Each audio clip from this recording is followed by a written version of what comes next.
Hello friends, कैसे हैं आप सभी लोग। आशा करते हैं आप अच्छे होंगे। तो चलिए आज शुरू करते हैं। हम लोग 90 तक तो हो गया था कंप्लीट अपना, जिसमें हमने देखा था गाल्सवर्दी किस बीमारी से डेथ हुई थी उनकी, तो ब्रेन ट्यूमर से हुई थी। तो चलिए आज देखते हैं 91 से। तो सबसे पहला जो है क्वेश्चन 91 पे, the Galsworthy was cremated at Woking. कहाँ इसको क्रेमेट किया गया था? Where was Galsworthy cremated? Woking में। With his ashes then being scattered over the, मतलब इसको फैलाया गया था इनकी अस्थियों को फ्राम, कहाँ से, मतलब फ्राम एन एरोप्लेन, एरोप्लेन से फहराया गया था, मतलब ऊपर से बहाया गया था। लेकिन कहाँ पर? तो साउथ डाउन्स में। कहाँ पर? याद रखेंगे, साउथ डाउन्स। 92 नंबर पे देखते हैं, that's four side woman. That four side woman एक नाम है फिल्म का, जो कि 1949 में आई थी। वो अडेप्टेशन है किसका? गाल्सवर्दी के। किस वर्क का? द फोर साइड सागा का है। गाल्सवर्दी का एक वर्क है, शॉर्ट स्टोरी जो है, the apple tree was adapted into a radio play for Orson Welles के लिए। उसको अडेप्ट किया था रेडियो प्ले में। किसको? द एप्पल ट्री को। तो किसके लिए? तो यहाँ पर देखिए, लेडी ईस्थर एल्मेनेक रेडियो सीरीज। किस में आई थी वो? लेडी ईस्थर एल्मेनेक रेडियो सीरीज में आई थी। अगला है, द 1988 फिल्म है, उसका नाम क्या है? अ समर स्टोरी, है ना। 1988 में आई एक मूवी है, उसका नाम है a summer story. Was based on Galsworthy. वो गाल्सवर्दी के किस वर्क पर आधारित थी? तो किस पर आधारित थी? द एप्पल ट्री पर। अगला है, the play opens in the office of James How and Sons. ये प्ले की शुरुआत होती है, आप समझ गए होंगे कि जेम्स हाउ और सन्स के सॉलिसिटर्स जो हैं, उनकी ऑफिस में कहानी की शुरुआत होती है। The clerk, senior clerk Robert Cookson है, डिस्कवर्स दैट, वो पता लगाता है, चेक है he had issued for 9 pounds, जो उसने 9 पाउंड का चेक इशू किया था, हैज़ बीन फोर्स टू 90, उसको 90 बना दिया गया था। By elimination suspicion, suspicion false upon William Falder, और ये संदेह किस पर जाता है? विलियम फाल्डर पर। द जूनियर ऑफिस क्लर्क जो है, ये स्टोरी बिलोंग करती है किस कहानी की है? ये जस्टिस की है, आप जानते हैं ये। 96 है, who speaks these lines in justice में, ये कौन सी लाइन बोलता है? कौन बोलता है ये लाइनें? No one will touch him now, never again, he is safe with gentle Jesus. कि अब उसे कोई छुएगा नहीं, अब कभी नहीं छुएगा, वो जेंटल जीसस के साथ में है। मीन्स वो डेथ हो चुकी है उसकी। जस्टिस में किसकी डेथ हुई थी लास्ट में? तो कौन था? फाल्डर। और फाल्डर के ऊपर कहा किसने है? जो सीनियर क्लर्क कुक्सन था, जिसने पता लगाया था कि चेक जो है वो फोर्स्ड हो गया है, तो वही बोला था लास्ट में। कौन बोला था? Senior clerk Cookson. 97 पे, which Indian author translated Galsworthy's 3 act play justice in Hindi as Nyay in 1930। कौन सा इंडियन राइटर जो था जिसने ट्रांसलेट किया था जस्टिस को 1930 में न्याय के रूप से? न्याय उसका कहानी का नाम रखा था। तो गाल्सवर्दी के ज़्यादातर वर्क्स जो हैं, जैसे डिबिया है ना, वो सिल्वर बॉक्स को रखा था ऐसे करके। तो ये जो है न्याय जो है जस्टिस को दिया था, ये प्रेमचंद ने दिया था। किसने नाम, मतलब किसने ट्रांसलेट किया था? प्रेमचंद ने। Who said that his aim was to create such an illusion of actual life passing on the stage as compel the spectator to pass through the experience of his own, to think and talk and move with the people he sees thinking and talking and moving in front of him। किसने कहा था कि मैं अपने spectators को ऐसा feel करवा दूंगा कि वो उसे लगेगा उसकी खुद की कहानी है, खुद मूवमेंट कर रहा है। जो एक्टर्स करेंगे उसे लगेगा मेरे साथ भी ऐसा ही हो रहा है। तो जीवी शाह, सॉरी, गाल्सवर्दी ने ही ऐसा कहा था। 99, गा जॉन गा जॉन बार्थविक लिबरल एमपी हैं। ये करेक्टर किस में आता है? जॉन बार्थविक, जैक बार्थविक, है ना। तो समझ गए होंगे, सिल्वर बॉक्स में आता है। In the play in the play the silver box जो प्ले है, the box refers to, box का संबंध किससे है, तो सीक्रेट बॉक्स है ये। John Barthwick, Jack Barthwick, Jones, ये करेक्टर किस में है, तो सिल्वर बॉक्स में है ये करेक्टर।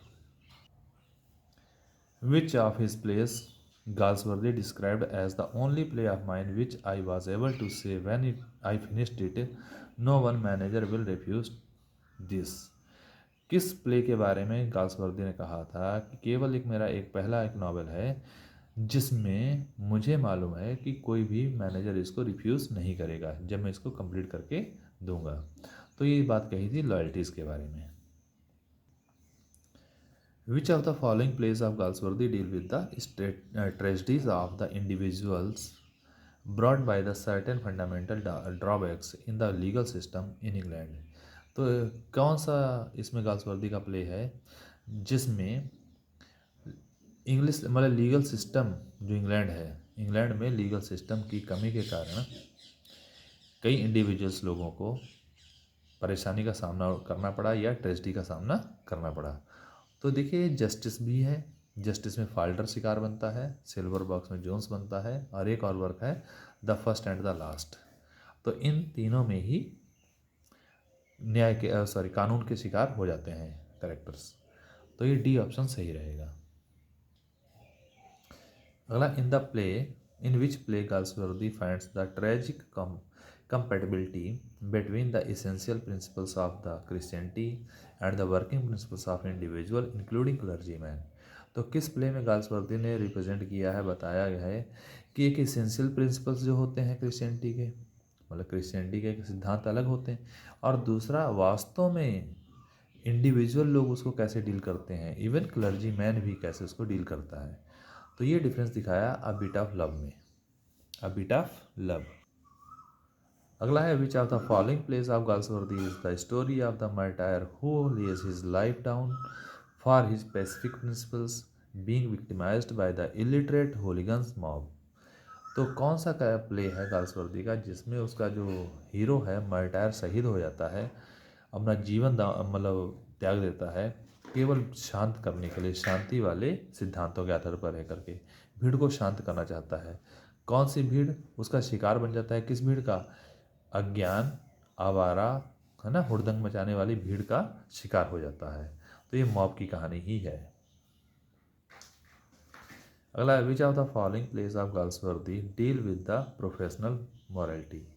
कौन सा प्ले है गाल्सवर्दी का जो प्रोफेशनल मॉरलिटी से डील करता है, तो ये करता है कौन सा, देखिए यहाँ पर प्रोफेशनल मॉरलिटी दिखाई है, ओल्ड इंग्लिश भी है, द फॉरेस्ट भी है, तो दोनों ही हो गए old English and forest, the forest. In Galsworthy's plays the individual villain is substituted by the individual for society. तो गाल्सवर्दी के नाटकों में ज़्यादातर विलेन का काम इंडिविजुअल फोर्स जो है सोसाइटी की वही दिखाई जाती है। Who observed his naturalism is akin to that of Ibsen. He shares the moral earnestness of Shaw in his preoccupation with the source and diseases of society. He resembles Brooks। तो ये सारी बात जो कही है ये किसने कही है, आर एच कोट्स ने कही है। किसने कही है, आर एच कोट्स ने। अगला है which of the following plays of Galsworthy deal with the domestic problems. Galsworthy कौन से प्ले हैं जो डोमेस्टिक लाइफ से बिलोंग करते हैं, मीन्स डील करते हैं। तो यहाँ पर डोमेस्टिक लाइफ जॉय में तो है ही, फैमिली मैन में भी होगी, द फिक्टिव में भी होगी, तो ऑल ऑफ द अबव। कौन कौन, Joy, family man and fictive. अगला है which of the following plays Galsworthy wrote dealing with the class consciousness, fanaticism and subsequent social stratification. ये किस में कहा गया है, मतलब which are the following plays of Galsworthy के कौन से फॉलोइंग प्ले हैं जो wrote dealing with the class, जिसमें क्लास कॉन्शियसनेस दिखाई गई हो, फैनेटिज्म दिखाया गया हो, हैं, और सब्सिक्वेंट सोशल स्ट्रेटिफिकेशन दिखाया गया हो। तो ये गाल्सवर्दी के कौन से प्लेस हो सकते हैं, तो स्ट्राइफ है जैसे ये आपका आ जाता है क्लास कॉन्शियसनेस, जिसमें कि दिखाया जाता है वर्किंग क्लास और कैपिटलिस्ट। लॉयल्टीज़ में आता है अलग अलग कास्ट वाला। स्किन गेम में हॉर्न ब्लोअर, आप जानते हैं उसकी कहानी, दो लोग हैं। एल्डेस्ट सन, इसमें भी कास्ट सिस्टम दिखाया गया है, तो ऑल ऑफ द एबव हो जाएगा। अगला है the play justice. The play justice act 1 opens in. Play justice की शुरुआत कहाँ से होती है? तो होती कहाँ से? कुक्सन की ऑफिस रूम से होती है। तो कुक्सन के ऑफिस रूम से होती है इन अ मॉर्निंग ऑफ जुलाई। जुलाई में कहानी की शुरुआत होती है। रॉबर्ट कुक्सन जो है वो मैनेजिंग क्लर्क है ऑफिस में। सॉलिसिटर के जेम्स हाउ और वाल्टर हाउ जो हैं उनकी ऑफिस में, सॉलिसिटर लोग हैं ये लोग, उनकी ऑफिस में ये क्लर्क का काम करता है। कौन?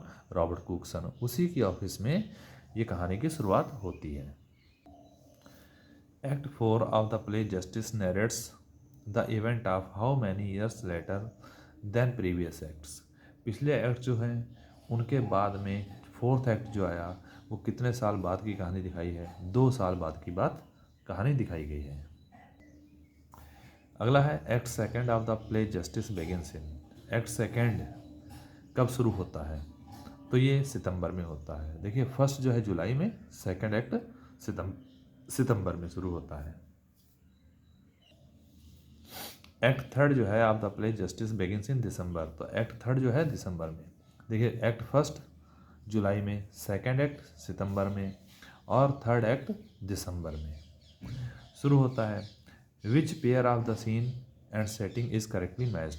तो इसमें सीन में कौन सी सेटिंग है, सही है या मिसमैच है, वो देखना है। Scene first the governor's office सही है। सीन सेकंड कॉरिडोर सही है। सीन थर्ड सेल, ये भी ठीक है। तो ऑल आर करेक्ट, ये सही हो जाएगा।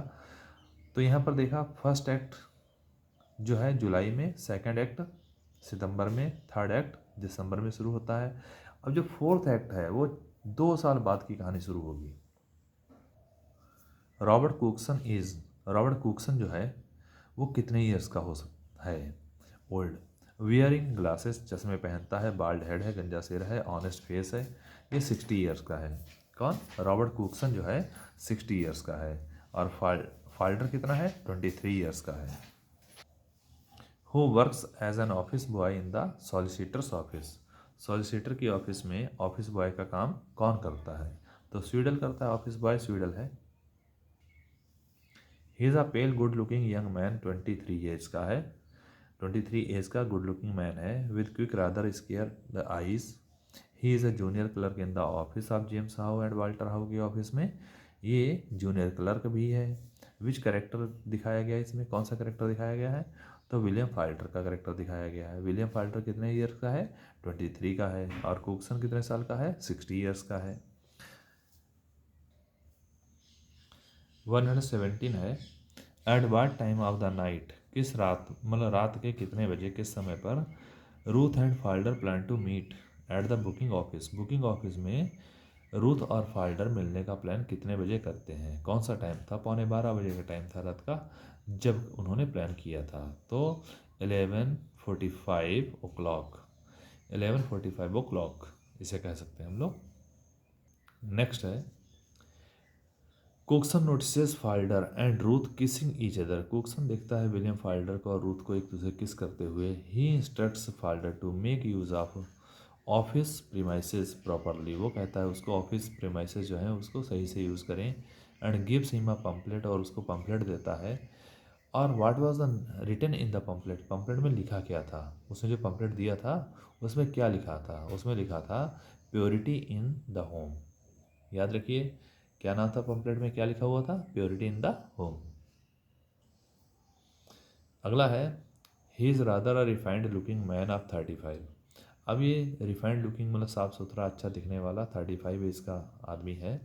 With a pleasant almost apologetic voice, है ना, बहुत शानदार आवाज़ भी अच्छी।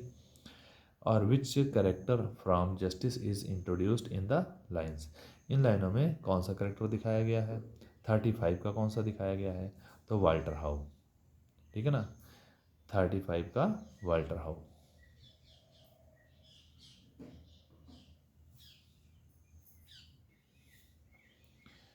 अगला है last, he is a shortish man, गड्ढा टाइप का आदमी है। विद वाइट साइड विस्कर्स है ना, सफ़ेद मूछें हैं, प्लेंटीफुल ग्रे हेयर, खूब भूरे बाल हैं, और स्लीव्ड आइज़ हैं उसकी, गोल्ड पिंस नेज। ये पिंस नेज क्या होता है? ये चश्मा होता है जिसमें साइड में वो डंडी नहीं होती, spectacles. Which character from the justice is introduced in the line. इनमें कौन है आदमी? वो आदमी कौन है? Walter how, sorry James how है। कौन है? James how. वाल्टर हाउ तो उसका लड़का है। तो इस प्रकार से आज 30 क्वेश्चंस और कंप्लीट किए हैं। अगर अच्छा लगे वीडियो तो प्लीज़ लाइक करिए।